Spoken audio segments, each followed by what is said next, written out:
ഇത് സർപ്രൈസ് ആയിരുന്നു. ഇന്ന് നമ്മുടെ ഫുഡ് ചലഞ്ചിന് ഒരു പ്രത്യേകത ഉണ്ട്. ഇന്ന് ഓഗസ്റ്റ് 15 അല്ലേ. അപ്പൊ ഇന്ന് നമ്മൾ ഫുഡ് കൊണ്ടുവരുന്ന ആൾക്ക് നമ്മൾ ഫുഡ് കൊടുക്കുന്ന ഒരു ക്വസ്റ്റ്യൻ ചോദിക്കും. ആ ക്വസ്റ്റ്യന് കറക്റ്റ് ആൻസർ പുള്ളി പറയുകയാണെന്നുണ്ടെങ്കിൽ ആ പുള്ളിക്ക് നമ്മൾ ആ ഫുഡ് കൊടുക്കും. ഇൻസ്റ്റയും ഫോളോ ചെയ്യുന്നുണ്ട്, യൂട്യൂബും ഫോളോ ചെയ്യുന്നുണ്ട്. പുള്ളിക്കാരൻ ഉത്തരം തെറ്റിച്ച് പറയുകയാണെങ്കിൽ ആ ഫുഡ് നമ്മൾ അധീഷിന് കൊടുക്കും. അതാണ് ഇന്നത്തെ ചലഞ്ച്.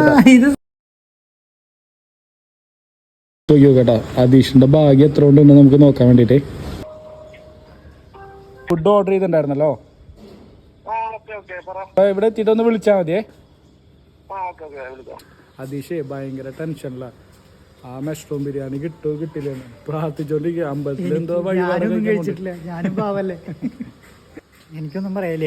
എനിക്ക് തോന്നുന്നു ആ ചേട്ടായി ഫുഡ് അടിച്ചെടുക്കും. ടെൻഷനായി ബിരിയാണി.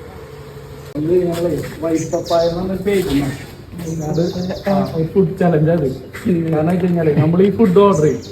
അപ്പോൾ നമ്മുടെ അക്കൗണ്ട് ബ്രോ ഫോളോ ചെയ്യുന്നുണ്ടെങ്കിൽ ഇൻസ്റ്റാഗ്രാം ഫോളോ ചെയ്യുന്ന 200 റുപ്പീസ് കിട്ടും. യൂട്യൂബിൽ ഫോളോ ചെയ്യുന്നെങ്കിൽ 500 രൂപ ബ്രോ കിട്ടും. പിന്നെ നമ്മൾ ഇന്നൊരു ഓഗസ്റ്റ് 15 വരുന്ന ഒരു ചോദ്യം ചോദിക്കുക, അതിന് ഉത്തരം പറയുകയാണെങ്കിൽ ഫുഡ് ബ്രോ എന്നുള്ളതാണ്. ഇത് എത്രാമത്തെ സ്വാതന്ത്ര്യ ദിനാഘോഷം അറിയില്ല.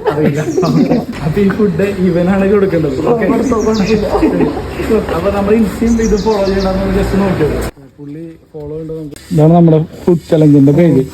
ബ്രോ ഇത് ഫോളോ ചെയ്തില്ല, ജസ്റ്റ് ഫോളോ ചെയ്തോ. അടുത്ത ചലഞ്ചില് ഭാഗ്യം ഉണ്ടെങ്കിൽ ബ്രോയിന്റെ യൂട്യൂബ് ഒന്ന് എടുക്കാവോ. ഫുഡ് മിസ്സായി. ബ്രോക്ക് തന്നെ ഇൻഡിപെൻഡൻസ് ഡേ നമ്മുടെ ചെറിയ ഗിഫ്റ്റ്.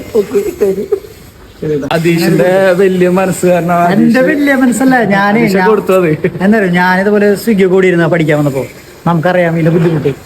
ഒന്നാമത് ഒടുക്കത്തെ വെയിൽ ഇവിടെ നമുക്ക് തന്നെ നിന്നിട്ട് നിൽക്കാൻ പറ്റില്ല, ചൂട്. അപ്പൊ ഇവര് ഈ വെയിലത്ത് കിടന്ന് നടക്കണല്ലേ, കൊടുത്തു.